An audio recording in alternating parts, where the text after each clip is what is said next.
Vendredi 19 mars 2021, première destination, le Gabon, avec le quotidien L'Union. Il y est écrit « Faire vivre notre Constitution ». Elle n'avait pu se dérouler le 21 janvier dernier, troisième jeudi du mois, conformément au texte. L'audience solennelle de rentrée de la Cour constitutionnelle, marquée par l'allocution de sa présidente Marie-Madeleine Bourancho, a eu lieu hier en présence du chef de l'État Ali Bongo Ondimba et son nouveau juge Emmanuel Nzebekali, nommé en remplacement de Hervé Moutinga, décédé début février et qui a prêté serment à cette occasion. Au Sénégal, la tribune évoque le démantèlement d'un réseau de brigands à Pikine rue 10, bataille rangée entre bandits et policiers. Rebondissement après les violences sur un pêcheur sénégalais en pleine mer. Libération dit que 3 marins chinois auraient été écroués. La presse en ordre de bataille suite aux insultes sur le net et menaces contre la liberté d'expression, dit l'AS. Et le quotidien, lui, d'évoquer les sorties médiatiques de Sonko et Adji Sarr. Procès verbal. En Côte d'Ivoire, obsèque du Premier ministre Ahmed Bakayoko, le jour dit que Séguéla accueille son fils dans la douleur et la dignité en présence du chef de l'État. Ultime séparation aujourd'hui à Séguéla, dit le nouveau réveil, Ahmed Bakayoko, toutes ses faces cachées et visibles.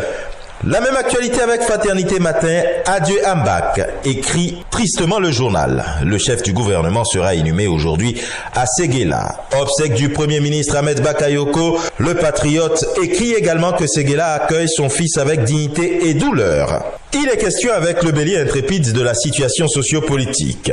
Les vérités crues d'Alpha Blondy au régime Ouattara et le mandat de revenir sur l'ultime séparation avec Ahmed Bakayoko. Le sursaut, lui, révèle quelques enseignements spirituels de la mort de l'ancien Premier ministre. Lutte contre le coronavirus en manchette de Cameroun Tribune. La situation se stabilise, promet et rassure le journal. Politique avec le messager, Niat et Cavaille reconduit le dictat de l'immobilisme. Toujours les mêmes, renchérit le quotidien Émergence. Et l'indépendant qui parle de rébellion, le pouvoir par les armes. Lions indomptables, le jour se demande pourquoi Choupo-Moting n'est pas là. Une nouvelle liste des joueurs convoqués pour les prochains rendez-vous de l'équipe nationale a été publiée.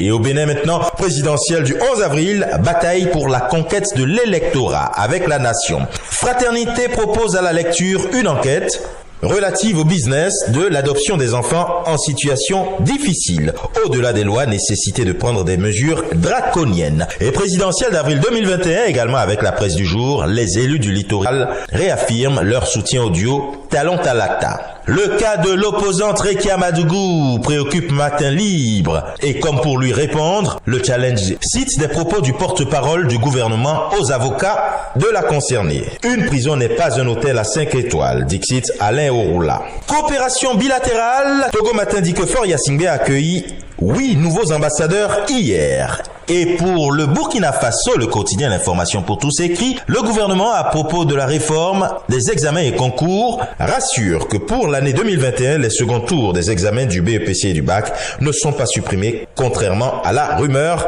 qui circule. Et enfin, au royaume chérifien du côté de l'Afrique du Nord, le quotidien Le Matin dit que le ministère de la Santé recommande de continuer à utiliser le vaccin AstraZeneca dans la lutte contre le Covid-19.